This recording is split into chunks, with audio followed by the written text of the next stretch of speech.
بسم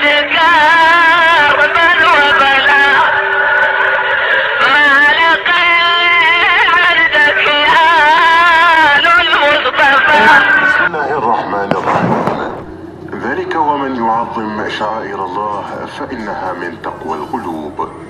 يدعوكم جامع الزهراء عليها السلام لحضور مجالس العزاء في شهر محرم الحرام ولمدة 10 أيام ابتداء من الاثنين المصادف 10/9/2018 وبحضور الشيخ مهند السعداوي والردود عبد الله جبر العمري خادم محمد العمري وبمشاركة الردود أعداء الصالحين، فلا تقصروا بالحضور ولكم الأجر والثواب. عزيزي الإبراهيمي للإنتاج والتوزيع الشبكي.